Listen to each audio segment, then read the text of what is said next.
بسم الله الرحمن الرحيم الحمد لله رب العالمين والصلاة والسلام على أشرف المرسلين والمبعوث رحمة للعالمين سيدنا محمد وعلى آله وصحبه أجمعين. Chers musulmans, chers chrétiens, bienvenue à vous à cette nouvelle réponse. Une réponse que nous adressons à ceux qui souhaitent éteindre avec leur bouche la lumière d'Allah, alors qu'Allah ne veut que parchever sa lumière, quelque répulsion qu'en aient les mécréants. Ce sera une réponse à la vidéo d'un chrétien qui s'est tout permis. Croyant avoir le Saint-Esprit, il s'est permis de critiquer l'islam et de jeter des allégations contre la parole d'Allah subhanahu wa ta'ala. Je vais par la grâce d'Allah essayer d'apporter une réponse claire et objective à notre cher ami chrétien. Mais juste avant cela, écoutons-le d'abord. Alors, encore un petit point de doctrine. Donc là, je suis tombé sur un verset dans la sourate 33, au verset 43 exactement, mais on va prendre depuis verset 41. Ô croyants, invoquez souvent le nom de Dieu, glorifiez-le matin et soir. Et sourate 43, c'est lui, avec un L majuscule, c'est lui, donc c'est Dieu, qui prie pour vous, ainsi que ses anges, afin de vous faire passer des ténèbres à la lumière, car Dieu est plein de mansuétude pour les croyants. Bon, on va réfléchir un petit instant. Dieu, d'accord, Dieu prierait pour ses croyants selon ces versets. C'est-à-dire que qui est-ce qui est prié? Qui est-ce qu'on prie? On prie Dieu, mais Dieu il est au-dessus de nous. On est bien d'accord. Donc Dieu, s'il se met à prier, il prie qui? Quelqu'un qui est au-dessus? Ce n'est pas possible. Il se prie lui-même. Ça n'a aucun sens. Tout ceci n'a aucun sens. Aucune intelligence. Preuve que ce livre ne vient pas de Dieu, il vient des hommes qui ont mis leurs pensées, qui ont copié des récits qui existaient déjà, qui ont pris un peu des évangiles, qui ont pris un peu du judaïsme, qui ont pioché aussi dans la médecine grecque de l'époque. Et ce verset est une preuve. Qui Dieu peut prier? Dieu, il va prier qui? Lui-même? Ça n'a aucun sens. C'est risible. Désolé pour vous. Mais si vous aimez la vérité, il va falloir l'observer. Il faut savoir que celui qui a fait la vidéo est un chrétien. Le chrétien, il prend pour divinité Jésus. Le chrétien croit également qu'il a le Saint-Esprit, donc il a Dieu en lui, il l'inspire lorsqu'il discute, il l'inspire lorsqu'il s'argumente, etc. Et également, le chrétien, il croit en la Bible comme étant la parole de Dieu. Cette même Bible nous décrit les chrétiens et nous dit, si nous ouvrons par exemple la Bible selon Louis II, si nous ouvrons l'Évangile selon saint Marc, le chapitre numéro 16 et le verset numéro 17. Voici les miracles qui accompagneront ceux qui y auront cru. En mon nom, ils chasseront les démons. Ils parleront de nouvelles langues. Nous allons nous arrêter sur ce verset et nous n'allons pas citer le verset 18 qui nous apprend que même si le chrétien il boit du venin, ça ne lui fera absolument rien du tout. Nous, ça ne nous intéresse pas. Nous ne voulons pas avoir des problèmes avec les autorités. Nous allons simplement nous arrêter au verset 17 qui nous dit que ce chrétien qui a fait l'allégation, il parle toutes les langues. Toutes les langues qui lui sont nouvelles, normalement il doit les parler s'il croit en Jésus, etc. Donc l'arabe, pour notre cher ami chrétien, va être quelque chose qu'il comprend parfaitement. Mais pour mes frères musulmans et mes sœurs musulmanes qui ne sont pas arabophones, nous allons procéder à un petit cours linguistique, un cours d'arabe très très basique, afin qu'on puisse comprendre ce que dit vraiment le verset. Mais juste avant cela, j'aimerais rappeler un point très très important. Allah subhanahu wa ta'ala dans sourate Yusuf, sourate Joseph, donc numéro 12, Allah subhanahu wa ta'ala il nous dit dans son tout début, Alif Lam Ra, tilka ayatul kitabil mubin, inna anzalnahu qur'anan arabiyyan la'allakum ta'qilun. Donc pour traduire, Alif Lam Ra, tels sont les versets du livre explicite. Nous l'avons fait descendre un Coran en langue arabe afin que vous raisonniez. Donc, pour comprendre ce verset-là, Allah subhanahu wa ta'ala nous dit que le vrai Coran est en langue arabe. car toute chose qu'Allah subhanahu wa ta'ala nous a donnée contient une vie en elle. Si nous prenons par exemple les arbres, elles ont une vie. Si nous prenons les molécules, etc., elles ont toutes une vie. Il est également de même pour la parole d'Allah subhanahu wa ta'ala qui est en arabe. À chaque fois que nous la lisons ou bien que nous la relisons, nous nous apercevons qu'il y avait des choses cachées qu'on a découvertes, etc. Concernant les traductions en français ou bien en une autre langue, peu importe l'expertise du traducteur, peu importe son niveau, celle-ci ne vaudra jamais le Coran. Le vrai Coran, les vraies réflexions doivent se faire en langue arabe. Car c'est en cette langue-ci que le Coran reflète sa totale grandeur et sa perfection. C'est pourquoi nous allons, Inch'Allah, essayer de voir ce que veulent dire réellement les versets en langue arabe et vous allez même vous apercevoir que même en langue française, l'allégation ne tient pas debout et peut être facilement réfutable. L'arabophone qui a vu l'allégation de notre cher ami chrétien ne peut que rigoler et rire des arguments qu'il a présentés. À savoir que par exemple en arabe, un verbe, s'il est employé avec un préfixe ou bien avec un suffixe, alors son sens change. Et pour donner un exemple similaire, nous allons prendre par exemple l'anglais.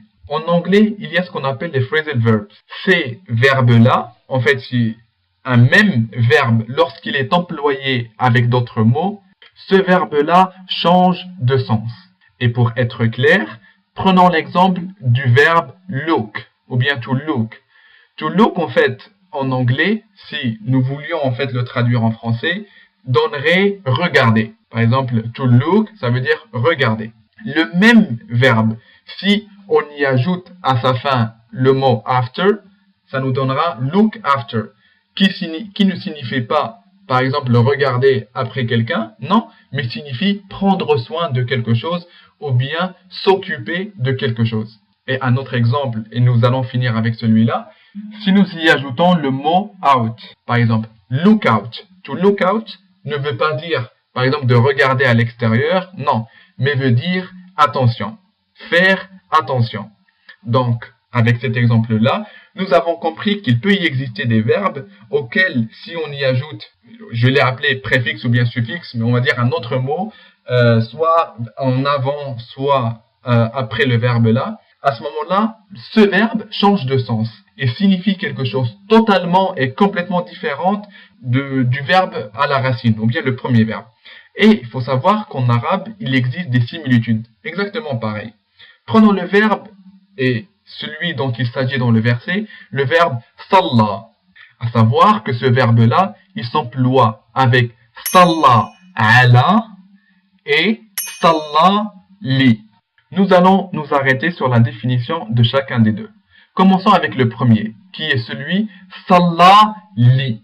La signification, ou bien la traduction en français, serait de prier Dieu, ou bien faire la prière à quelqu'un, faire la prière à Dieu. Et pour voir cela, si nous prenons par exemple, nous ouvrons Al-Qur'an al-Karim, la sourate numéro 108, donc sourate al-Kawthar, nous trouvons la chose suivante. Inna a'taynaka al-Kawthar, fasalli li rabbika wanhar, inna shani'aka huwa al-abtar.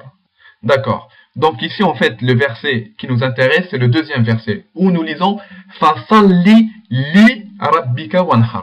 Et la traduction en français serait « Accomplis la salat », donc la prière, à ou bien pour ton Seigneur et sacrifie. Donc ici, le verbe employé est « Salli li ». Salli li.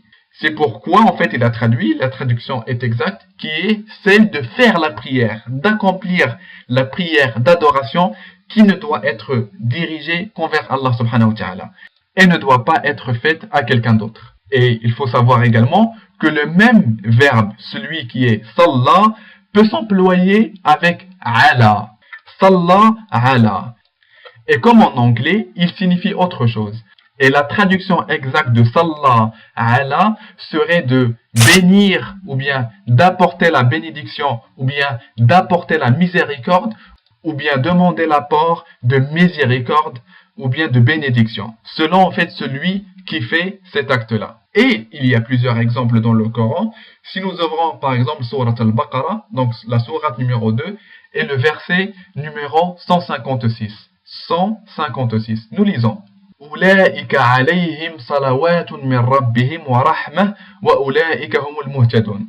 Donc, la traduction en français, mais juste avant de donner la traduction, si vous avez bien écouté ce que j'ai dit en arabe, c'est أولئك عليهم صلوات من ربهم. Ici, le verbe salla est employé avec ala. Donc, le verset nous dit quoi? Nous dit que salawatun min rabbihim, que Dieu, il fait ses prières sur les personnes, par exemple. Et si nous voyons en fait la traduction qui a été donnée en français, donc c'est exactement le même verbe de l'allégation. Nous lisons quoi? Ceux-là reçoivent des bénédictions de leur Seigneur, ainsi que la miséricorde, et ceux-là sont les bien guidés. Exactement le même verset de l'allégation, et il a été traduit par reçoivent des bénédictions de leur Seigneur. Et la traduction est juste. Pourquoi? Parce que ce n'est pas Salla li qui est employé, mais Salla ala. Et le traducteur pouvait facilement dire ceux-là reçoivent des prières de leur Seigneur, ainsi que la miséricorde, et ceux-là sont les bien guidés. Mais comme je l'ai dit au départ, il y a certains mots, ou bien certaines phrases, ou bien même certaines expressions en arabe qui ne peuvent pas être traduites ni en français, ni en d'autres langues. Parce que ce sont des langues qui ne sont pas aussi riches qu'en arabe. En arabe, on peut formuler des choses qu'on ne peut pas faire en d'autres langues. Et ce verset-là, s'il était dit, ceux-là reçoivent des prières de leur Seigneur, ça se comprendrait, reçoivent des bénédictions de leur Seigneur, comme nous allons, Inch'Allah, le montrer par la suite. Et si nous ouvrons par exemple la sourate numéro 9, sourate At-Tawbah, le verset numéro 103, nous lisons وَصَلِّ عَلَيْهِمْ إِنَّ صَلَاتَكَ سَكَنٌ لَهُمْ. Donc la traduction en français, donc juste le milieu du verset, et prie pour eux, ta prière est une quiétude pour eux, et Allah est audient et omniscient. Regardez ici en fait, il n'a pas dit, c'est exactement le même mot, mais Allah subhanahu wa ta'ala, il demande à son prophète, prie pour eux. Ici, il y a également Salla ala. C'est le même verbe que nous avons vu récemment. Est-ce que le prophète, il a dit par exemple aux compagnons, ramenez-moi par exemple un tapis et mettez-vous devant moi et je vais maintenant prier à vous ou bien faire des prières adressées à vous, etc. Non, c'est Allah subhanahu wa ta'ala qui lui demande de demander l'apport de miséricorde et de bénédiction sur les croyants qui l'ont suivi et les croyants qui ont accepté son message. Donc exactement le verbe salla, lorsqu'il est employé avec l'em, avec li, il signifie la prière de l'adoration. Et lorsqu'il est employé avec ala, ce n'est plus le même sens qui est utilisé, mais peut signifier soit la bénédiction, le fait d'apporter de la bénédiction, ou bien la demande d'apport de bénédiction, suivant celui en fait qui emploie le verbe. En effet, le traducteur en français, je pense que c'est Hamidullah qui l'a fait, il pouvait également directement dans le verset en fait de l'allégation en question, venir et dire c'est lui qui envoie des bénédictions sur vous, ainsi que ses anges, etc.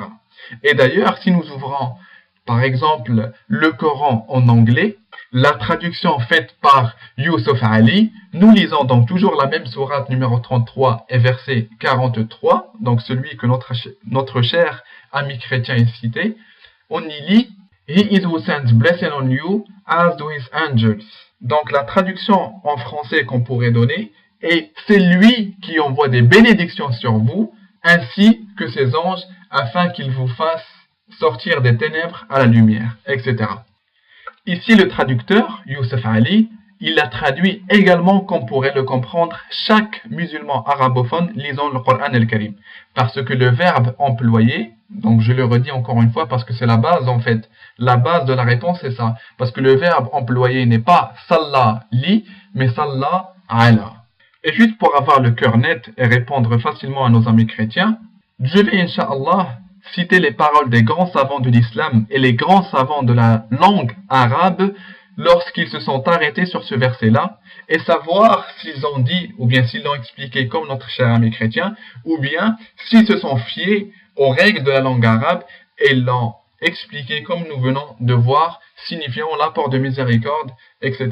Et juste avant de passer à cette partie-là, j'aimerais me tourner vers mon cher ami chrétien et lui demander comment se fait-il que tu présumes avoir Dieu lui-même en fait en toi et que tu crois que tu parles toutes les nouvelles langues, etc. et tu n'as même pas su faire cette petite différence entre deux verbes. Comment veux-tu que je croie que tu as ces deux éléments-là, donc Dieu en toi et tu parles toutes les langues, alors que même une subtilité qu'un enfant en école primaire pourrait faire et toi tu ne la fais pas? Inch'Allah, nous allons attendre sa réponse. Alors, avant de citer, Inch'Allah, les paroles des grands savants de l'islam, on va faire quelque chose de très très simple. Une chose toute simple. C'est faire ouvrir le Coran al-Karim en français et nous arrêter nous-mêmes sur le verset. Nous-mêmes sur le verset et essayer de comprendre ce qu'il dit. Donc voici le Coran al-Karim. Ouvrons la sourate Al-Ahzab, la sourate numéro 33, et lisons le verset numéro 43. C'est lui qui prie sur vous, ainsi que ses anges, afin qu'il vous fasse sortir des ténèbres à la lumière. Et il est miséricordieux envers les croyants. Très bien. Je sais que notre cher ami chrétien n'a pas l'habitude avec les Écritures, puisque sa croyance ne se base pas sur la Bible, mais simplement sur ses passions et sur ce que dit l'Église. Mais juste au-dessous du verbe prier, ici que nous voyons dans le verset, il y a un petit 4. Vous voyez, le petit 4, en fait, celui-là, il signifie quoi? Il signifie qu'il y a une référence, ou bien une explication donnée, une explication marginale. Il faut s'y référer pour comprendre le verset. Et lorsque nous descendons juste un tout petit peu en bas, nous lisons « Prie sur vous, la prière d'Allah est une bénédiction, et celle des anges est une demande d'absolution des péchés. » Exactement ce que nous avons dit auparavant. Donc il suffit tout simplement d'être sincère et de savoir que le petit 4 en fait, ou bien le petit 2, ou bien n'importe quel chiffre se trouvant comme ceci, cela signifie que référez-vous au numéro en bas de page et vous allez comprendre le verset. Mais je ne sais pas si le Saint-Esprit qu'a notre cher ami chrétien qui l'aveugle et qui l'empêche de voir en fait, de descendre un tout petit peu en bas de page pour comprendre, ou bien si c'est autre chose, nous allons de même attendre sa réponse. Alors, je vais commencer Inch'Allah avec le livre référence de la langue arabe. Le livre qui relate toute la langue arabe, celui de Lisan al-Arab de Ibn Mandour rahimahullah. Ce livre est la référence de la langue arabe. Donc, nous allons, Inch'Allah, voir comment il nous a expliqué en fait ce verset-là. Donc, voici Lisan al-Arab de Ibn Mandour rahimahullah, donc l'édition Dar al-Ma'arif. Ouvrons la page 2490. 2490. Et, Inch'Allah, nous allons nous attarder sur 5 références. La première référence est quoi? Il nous dit وَالصَّلَاةُ مِنَ اللَّهِ تَعَالَى الرَّحْمَةِ. Et la prière de la part d'Allah subhanahu wa ta'ala est sa miséricorde. La prière d'Allah subhanahu wa ta'ala est sa miséricorde. Il faut également noter que la traduction en français, on ne peut la traduire que la prière d'Allah. On ne peut pas la traduire différemment. Sinon, nous allons dire directement l'apport de bénédiction ou bien l'apport de miséricorde. Donc ici, la référence dans la langue arabe, il nous dit que la prière d'Allah subhanahu wa ta'ala doit être comprise par sa miséricorde. La référence numéro 2, un tout petit peu en bas, il nous dit وَصَلَاةُ اللَّهِ عَلَى رَسُولِهِ رَحْمَةٌ لَهُ وَحُسْنُ ثَنَائِهِ عَلَيْهِ. Et la prière, parce que nous disons sallallahu alayhi wa sallam, lorsque nous citons le nom du prophète, paix sur lui, nous disons que la prière d'Allah soit sur lui. Et pour le comprendre, il nous dit quoi? Et la prière d'Allah subhanahu sur son messager est de lui faire miséricorde et de lui faire des éloges. Le citer parmi ses anges, etc. Voici mon serviteur, voici celui qui a accompli ma parole à la lettre, etc. Et nous allons continuer, Inch'Allah, avec la troisième référence. Nous lisons, je donnerai la traduction directement. Al-Azhari a dit, cette prière signifie la miséricorde pour moi. Et de cela, lorsque Allah subhanahu wa ta'ala a dit, certes, Allah et ses anges prient sur le prophète, ô vous qui croyez, priez sur lui et adressez-lui vos salutations. Et il donne les explications en disant, la prière de la part des anges est une invocation et une demande de pardon, entre parenthèses pour les musulmans et pour les croyants. Et de la part d'Allah subhanahu wa ta'ala, c'est une miséricorde. De la part d'Allah subhanahu wa ta'ala, ce n'est pas une prosternation, ce n'est pas quelque chose comme souhaite le faire croire notre cher ami chrétien, mais c'est une miséricorde. Quatrième référence, je donnerai également la traduction directement. Abu al-Abbas a dit concernant la parole d'Allah, c'est lui, donc c'est Allah, qui prie sur vous ainsi que ses anges. Et il a expliqué, Allah prie signifie, il fait miséricorde. Et la prière des anges est qu'ils font des invocations pour les musulmans et les musulmanes. Exactement comme nous l'avons dit auparavant. Et Inch'Allah, nous allons finir avec la dernière référence dans ce livre-là, celle de où il nous est dit, Ibn Arabi a dit, la prière de la part d'Allah subhanahu wa ta'ala est la miséricorde. Et la prière de la part des créatures, donc les anges, les hommes, les djinns, etc., est de se mettre debout, de s'agenouiller, de se prosterner, d'invoquer et de faire le tasbih. Ça veut dire Subhanallah, Allahu Akbar, etc. Donc la référence de la langue arabe nous explique cette prière qui pourrait être traduite en français par prière d'Allah subhanahu wa ta'ala, c'est le fait qu'il fasse miséricorde aux croyants, etc.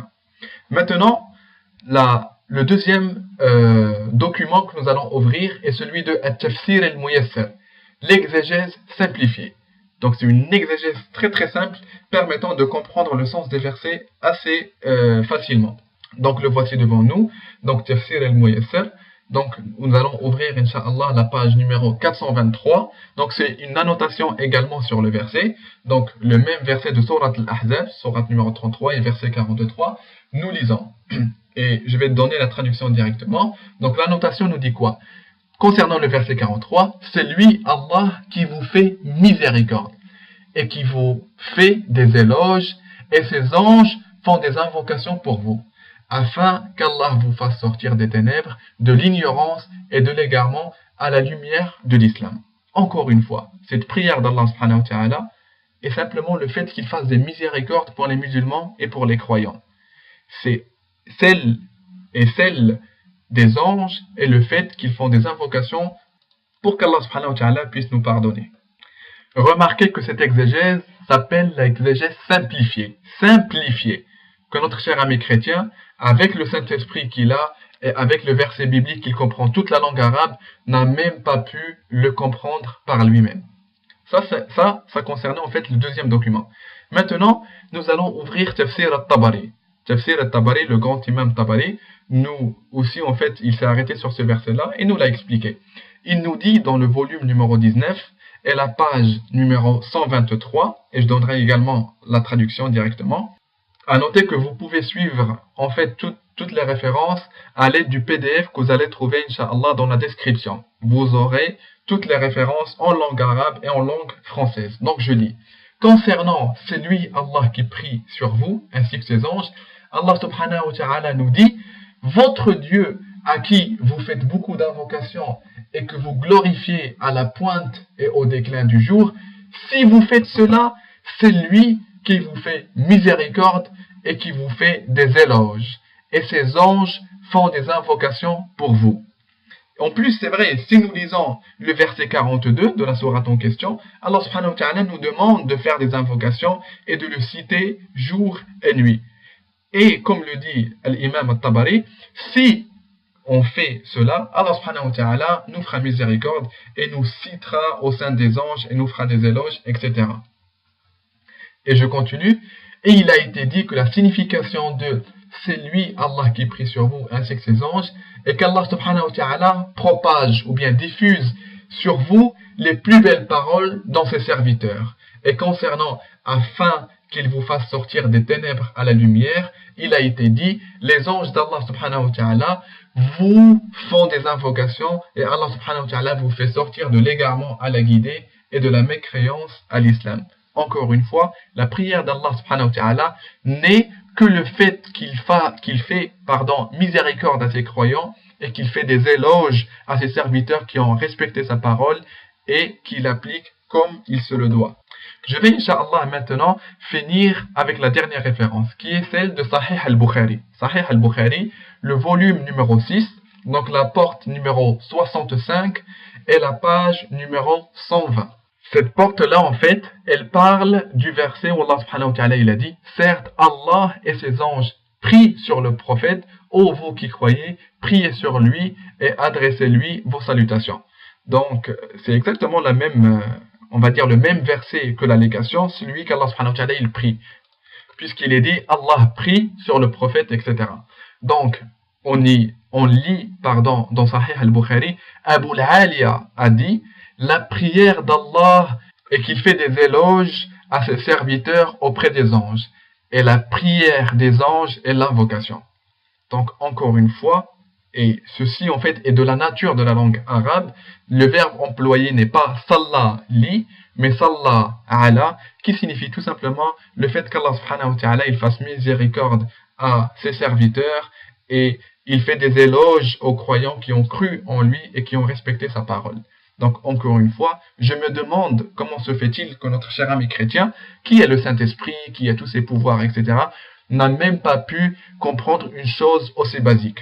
Aussi basique que même une personne en école primaire comprendra assez facilement. Et j'admire son courage qu'en 1400 ans, personne n'a eu l'intelligence de notre cher ami chrétien. Bravo. Donc, ainsi, nous avons complètement démoli cette allégation et nous avons montré qu'Allah subhanahu wa ta'ala ne prie pas. Exalté soit-il de ce fait-là qu'on ne peut attribuer ou bien dire qu'Allah subhanahu wa ta'ala le fait. Bien au contraire, c'est lui qui reçoit notre adoration et qui reçoit notre prière, etc. Allah subhanahu wa ta'ala, il ne fait que apporter et bénir ses serviteurs et il fait des éloges aux croyants qui ont cru en lui. Mais nous n'allons pas finir la vidéo ici. Vous savez, à chaque fois qu'un chrétien il fait des allégations contre le grand islam, celle-ci se retourne contre lui et il ne peut s'en échapper. Maintenant, notre cher ami chrétien, il nous a dit quoi? Qui Dieu peut prier? Dieu, il va prier qui? Lui-même? Ça n'a aucun sens. Ça n'a aucun sens. Ça n'a aucun sens. Et moi, je suis d'accord avec lui. Je suis complètement d'accord avec lui. Un Dieu qui prie ou bien qui fait un acte d'adoration envers n'importe qui ne peut pas être Dieu. Et toute personne raisonnable et objective dira la même chose. Au début de la vidéo, nous avons dit que cette personne-là était chrétienne. Et son Dieu est qui? Est Jésus. Jésus, paix sur lui, ils lui ont attribué une divinité. Et notre cher ami chrétien, il l'invoque, il l'implore, il lui fait un culte, etc., etc., etc. Vous savez, aujourd'hui, les chrétiens nous montrent un livre et nous disent, regardez, voici la parole de Dieu, acceptez-la. Tout ce que nous pouvons faire aujourd'hui, les musulmans, c'est l'analyser. Et de voir un peu les caractéristiques de ce Dieu-là, et de voir un peu si nous pouvons l'adorer. Nous allons, Inch'Allah, évoquer ici quelques versets, et nous allons voir, Inch'Allah, que l'allégation va tomber directement sur la tête de notre cher ami chrétien, et je le défie de nous fournir une seule réponse à ce qui va venir. Regardez, le premier verset. Si nous ouvrons la Bible, nous allons toujours choisir celle de Louis II, mais bien évidemment, vous pouvez ouvrir une autre si vous voulez. L'Évangile selon Saint Luc, chapitre numéro 5 et verset numéro 16. Et lui, parlant de Jésus, il se retirait dans le désert et priait. Est-ce qu'on peut relire ou pas? C'est lui, Jésus, le Dieu de notre cher ami chrétien. Il se retirait dans le désert, et il a fait quoi? Et priait, et priait. Ça, c'est le Dieu de notre cher ami chrétien. Je ne vais pas commenter, mais je vais laisser notre cher ami chrétien commenter lui-même. C'est-à-dire que, qui est-ce qui est prié? Qui est-ce qu'on prie? On prie Dieu, mais Dieu, il est au-dessus de nous. On est bien d'accord. Donc Dieu, s'il se met à prier, il prie qui? Quelqu'un qui est au-dessus? Ce n'est pas possible. Et non, ce n'est pas encore fini. Si nous ouvrons toujours sur le même évangile selon saint Luc, et nous ouvrons le chapitre numéro 6 et le verset numéro 12, nous lisons quoi? En ce temps-là, Jésus se rendit sur la montagne pour prier, et passa toute la nuit à prier qui? À prier Dieu. Toute la nuit, Jésus était resté pour prier Dieu. Et je ne vais toujours pas commenter, et je vais laisser notre cher ami chrétien, on va dire, se commenter lui-même. Il se prie lui-même. Ça n'a aucun sens. Et ce n'est pas encore fini. Toujours dans le même évangile selon saint Luc, le chapitre numéro 9 et verset numéro 18. Nous lisons quoi? Un jour que Jésus priait à l'écart. Ayant avec lui ses disciples, il leur posa cette question, etc. Et Jésus faisait quoi? Il priait à l'écart. Et je peux également commenter, mais j'ai tellement aimé la vidéo de notre cher ami chrétien que je ne peux commenter ce verset-là à sa place. Je vais le laisser lui-même le commenter. Dieu, il est au-dessus de nous. On est bien d'accord. Donc Dieu, s'il se met à prier, il prie qui? Quelqu'un qui est au-dessus? Ce n'est pas possible. Et ce n'est pas encore fini. Toujours dans le même évangile selon saint Luc, chapitre numéro 11, verset numéro 1, on y lit quoi? Jésus priait en un jour en un certain lieu, etc., etc. Le Dieu de notre cher ami chrétien, le Dieu le tout-puissant, le tout-puissant de notre cher ami chrétien, il faisait quoi? Il priait en un jour, etc. Et si nous ouvrons maintenant l'évangile selon Matthieu, chapitre numéro 26 et verset numéro 36, nous lisons quoi? Là-dessus, Jésus alla avec eux dans un lieu appelé Gethsémane. Il dit aux disciples, « Asseyez-vous ici, pendant que je m'éloignerai pour prier. » Le Dieu, encore de notre cher ami chrétien, il a fait quoi? Il s'est éloigné pour prier. Et je laisse également notre cher ami chrétien, dont j'ai admiré le sourire, nous le refaire, Inch'Allah, encore une fois. Dieu, il va prier qui? Lui-même? Ça n'a aucun sens. Maintenant, ça sera la dernière prière de Dieu. Je n'ai pas voulu citer toutes les prières parce qu'il y en a tellement. Toujours dans le même évangile selon Matthieu, chapitre numéro 26 et verset numéro 39. 26-39. Nous lisons. Puis, ayant fait quelques pas en avant, il se jeta sur sa face et pria ainsi. Mon Père, s'il est possible, etc. Il a fait quoi? Il s'est jeté sur sa face. Il s'est prosterné. Prosterné. Savez-vous, Dieu, le Dieu de notre cher ami chrétien, il s'est prosterné sur sa face et il a prié, etc. Et je me demande aujourd'hui qui c'est qui, pour prier, il pose sa tête, sa face contre terre, etc. Donc le Dieu de notre cher ami chrétien, il a fait quoi? Il s'est jeté sur sa face et il a prié, etc. Et je laisserai également notre cher ami chrétien nous faire son beau sourire. C'est-à-dire que, qui est-ce qui est prié? Qui est-ce qu'on prie? On prie Dieu, mais Dieu, il est au-dessus de nous. On est bien d'accord. Donc Dieu, s'il se met à prier, il prie qui? Quelqu'un qui est au-dessus? Ce n'est pas possible. Et pour finir, Inch'Allah, je vais montrer que le Dieu de notre cher ami chrétien, non seulement il faisait des prières, mais il jeûnait également. Regardez, Dieu de notre cher ami chrétien, il jeûnait, il faisait un jeûne. Il se privait de manger et de boire, je ne sais pour qui, peut-être que notre cher ami chrétien nous le dira. Ouvrons toujours la Bible, Matthieu, chapitre 4, versets 1 à 2. Alors Jésus fut emmené par l'Esprit dans le désert pour être tenté par le diable. Remarquez également que le Dieu de notre cher ami chrétien, non seulement il priait, mais il se faisait tenter par le diable. Et imaginez la scène, c'est pas grave. Après avoir jeûné 40 jours et 40 nuits, il eut faim. Le Dieu de notre cher ami chrétien, il a fait quoi? Il a jeûné pendant 40 jours et 40 nuits. Ça c'est notre cher ami chrétien, son Dieu, le Tout-Puissant, il fait quoi? Il jeûne, il prie, il se prosterne, etc. Donc, la question qui est toujours d'actualité est... Donc Dieu, s'il se met à prier, il prie qui? Face à cette choquante réalité et face à ces faits qui démontrent clairement qu'il ne peut s'agir de Dieu, que Jésus ne peut être en aucun cas Dieu, les chrétiens nous fournissent une soi-disant réponse. Donc maintenant ici, on va anticiper la réponse de nos chers amis chrétiens et on va y répondre pour gagner du temps. Les chrétiens vont nous dire quoi? Mes musulmans, vous n'avez pas le Saint-Esprit, vous ne comprenez pas la Bible. En vérité, Jésus avait une double nature, une nature humaine et une nature divine. Donc lorsqu'il prie, c'est sa nature humaine qui prie et non sa nature divine. Donc en d'autres termes, Jésus il avait les deux natures en même temps. Il était humain et divin en même temps. On ne va pas, pour ne pas trop étrangler nos amis chrétiens, nous allons supposer que, allez, Jésus il a la double nature, etc. Mais nous avons également quelques questions à leur poser. Comment se fait-il? Ok, Jésus avait une double nature. Cependant, lorsque nous ouvrons la Bible, l'évangile selon saint Jean, chapitre numéro 20 et verset 17, nous disons, Jésus, regardez, il a dit cela, Jésus il a dit cela, je monte vers mon Père et votre Père, vers mon Dieu et votre Dieu. Jésus, comme il a dit, comme il va dire, ou bien ils vont dire, nos chers amis chrétiens, Jésus, il avait la double nature, humaine et divine. Et en même temps, il a dit quoi? Je monte vers mon Dieu. Donc en fait, il monte vers lui-même. Je ne sais pas si il faut avoir le Saint-Esprit pour comprendre cela, mais on ne peut pas monter vers soi-même. Je pense que je ne vais pas rire pour me moquer, mais c'est quelque chose qui est illogique et qui montre clairement une fuite de nos chers amis chrétiens à cette choquante réalité. Et nous n'allons pas nous arrêter sur le fait que une personne ne peut pas avoir les deux natures en même temps, etc. Mais ce que nous allons faire, c'est faciliter la tâche à nos chers amis chrétiens. Avec une récompense en plus.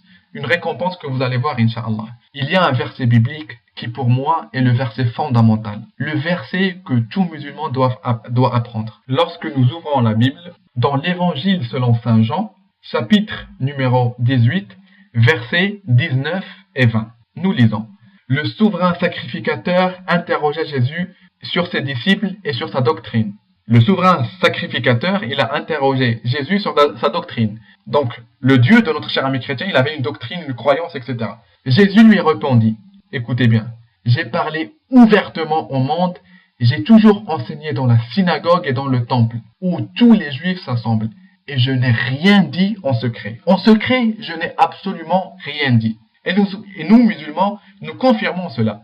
Nous disons que le message des prophètes devait être clair et ne devait rien garder pour eux-mêmes ou bien cacher une vérité ou bien dire quelque chose en secret. Le message doit être clair et c'est exactement ce que confirme Jésus, paix sur lui. Il dit quoi? Et je n'ai rien dit en secret. À partir de ce fait-là, le fait que Jésus n'ait rien dit, absolument rien dit en secret. J'aimerais savoir alors, où est-ce qu'il a dit qu'il était Dieu? Où est-ce qu'il a dit qu'il avait une double nature? Où est-ce qu'il a dit que Dieu s'est incarné en lui?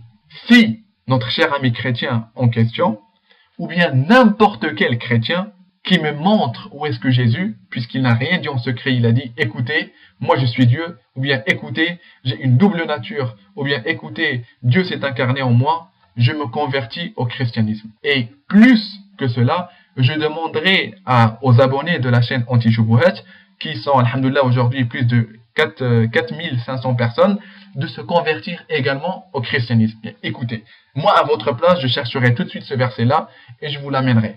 4500 personnes converties en un seul instant.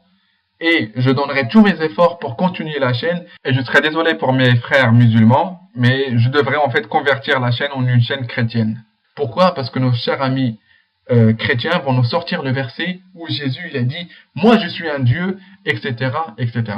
Et pour vous faire gagner du temps, vous ne le trouverez jamais ce verset-là.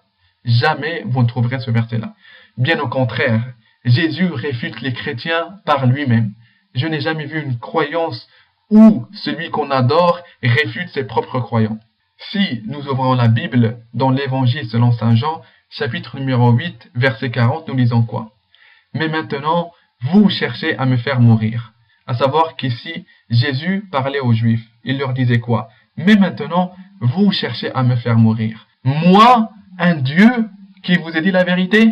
Moi, un Dieu incarné en homme qui vous ait dit la vérité? Moi, un moitié Dieu, moitié homme qui vous ait dit la vérité? Non, malheureusement pour les chrétiens, ce n'est pas ce que nous lisons. Moi, un homme qui vous ait dit la vérité que j'ai entendue de Dieu. Cela, Abraham ne l'a point fait. Jésus lui-même, paix sur lui, il atteste et vous le dit, chrétien sincère et objectif, cherchant la vérité, il vous dit clairement qu'il était un homme, rien de plus, ni Dieu, ni moitié Dieu, ni Dieu incarné, absolument rien. Moi, un homme qui vous ai dit la vérité. Et pour fuir cette choquante réalité, les chrétiens, ils ont trouvé une solution. Et je l'avoue ici devant vous, qu'ils ont trouvé une solution qui marche et qui résout totalement le problème.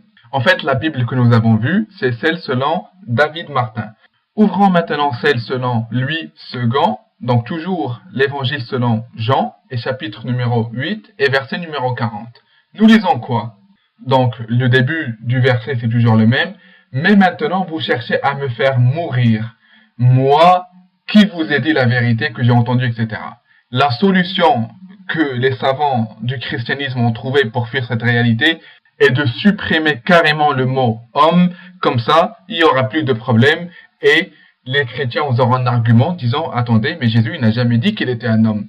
C'est ça la solution en fait, et ce n'est pas le seul verset où ils ont trouvé ce genre de solution, mais c'est applicable un peu partout. Tu as un problème, tu sais pas y répondre, ben tu te casses pas la tête. tu supprimes le problème et voilà, tu n'as plus de problème. Et même ses disciples croyaient exactement la même chose. Si vous prenez par exemple les Actes des Apôtres, chapitre numéro 2 et verset 22, nous lisons quoi? Ça c'est la parole de Pierre. Il y est dit quoi? Hommes israélites, écoutez ces paroles. Jésus de Nazareth, c'est cet homme à qui Dieu a rendu témoignage devant vous par les miracles, les prodiges et les signes qu'il a opérés par lui au milieu de vous, comme vous le savez vous-même. Il a dit quoi? Jésus, c'est Dieu qui est incarné, etc. Cet homme à qui Dieu a rendu témoignage devant vous par les miracles qu'il a fait à travers lui. Exactement comme il l'a fait avec tous les prophètes, comme il l'a fait avec Moïse, avec Abraham, avec Jacob, avec Mohammed, alayhi salatu ajma'in. Exactement la même chose attestée par les disciples de Jésus, disant que Jésus, c'est homme et non pas c'est moitié homme, moitié Dieu, comme vont dire nos chers amis chrétiens. Donc, pour résumer, nous avons démontré que l'allégation apportée par notre cher ami chrétien ne tenait pas debout, parce que ça contredit la langue arabe. Le verbe employé et non pas Sallah li, qui signifie l'adoration, exalté soit Allah subhanahu wa ta'ala de ce fait-là, c'est lui que nous adorons et il n'adore personne, et le verbe employé est Sallah ala, signifie la miséricorde, l'apport de bénédiction, etc. Et j'ai démontré, alhamdulillah également, que l'allégation s'est retournée contre les chers amis chrétiens, où le chrétien par lui-même dit clairement que Dieu ne peut pas prier, Dieu ne peut pas se prosterner, Dieu ne peut pas jeûner, etc. Et nous sommes tout à fait d'accord avec lui. La question que nous leur posons, comment se fait-il que cette objectivité, vous ne l'appliquez pas avec votre propre religion? Cher chrétien, sois sincère avec toi-même, sois objectif, et cherche la vérité et n'essaie pas tout simplement d'utiliser ton ignorance pour montrer que tu as raison en t'humiliant devant tous ceux qui ont vu ta vidéo. Et un seul conseil que je pourrais te donner, juste la prochaine fois. La prochaine fois que tu souhaiteras faire une allégation, refuter quelqu'un ou bien faire quelque chose, s'il te plaît, tâche de faire en sorte que ça ne te retombe pas sur la tête. Toi qui présumes avoir le Saint-Esprit, maintenant, tu t'es démoli par toi-même. Tu t'es démoli par toi-même. Et pour les arabophones qui ont vu ta vidéo, je pense qu'ils se sont aperçus que ça ne servait même pas de répondre. Mais je l'ai fait pour les non-arabophones afin qu'ils puissent voir un peu comment les chrétiens essayent d'utiliser l'ignorance des musulmans pour essayer de faire croire qu'ils sont sur la vérité, etc. Bon, ce cher ami chrétien, il a fait d'autres vidéos auxquelles, Inch'Allah, nous allons répondre également. Bon, à la fin en fait de la même vidéo à laquelle nous avons répondu aujourd'hui, il parlait en fait est-ce que Dieu est amour en s'appuyant sur un verset coranique. Je pense que le verset coranique en fait il répond lui-même à l'allégation, mais je vais Inch'Allah la traiter dans une vidéo séparément. Voilà, donc je vous remercie d'avoir visionné la vidéo jusqu'au bout et j'aimerais simplement vous dire que dans la description de la vidéo, il y a un fichier PDF et également un document Word dans lequel vous trouverez tous les arguments avec un imprimé écran de chaque argument des livres, voilà, des savants musulmans, des savants de la langue arabe, etc. Ça vous permettra de garder en fait ces arguments chez vous, sur votre PC, si jamais vous en avez besoin. Si jamais quelqu'un vous sort cette allégation, à ce moment-là, vous aurez, Inch'Allah, les réponses en question sur votre PC. Donc, et ça sera, Inch'Allah, de même pour les prochaines vidéos. Les réponses que nous ferons, Inch'Allah, aux chrétiens, ce sera exactement la même chose. Un fichier PDF dans la description que vous pouvez télécharger, Inch'Allah. Et si jamais, en fait, il ne marche pas ou bien un problème avec le lien, merci d'envoyer, en fait, un mail à Anti-Shubuhat, simplement de dire, voilà, pour dire que le fichier ne marche plus ou bien il y a un problème, pour qu'on puisse, en fait, le réuploader et mettre à jour le lien. Donc, alhamdulillah, alladhi bi ni'matihi tatimmu as-salihat, wa usalli wa usallimu ala khairil khalqi sayyidina Muhammadin wa ala alihi wa sahbihi ajma'in. Je vous dis salam alaykum wa rahmatullah et à une très prochaine réponse, Inch'Allah. Salam alaykum. Qui Dieu peut prier? Dieu, il va prier qui? Lui-même? Ça n'a aucun sens. Tout ceci n'a aucun sens. Aucune intelligence. Preuve que ce livre ne vient pas de Dieu, il vient des hommes.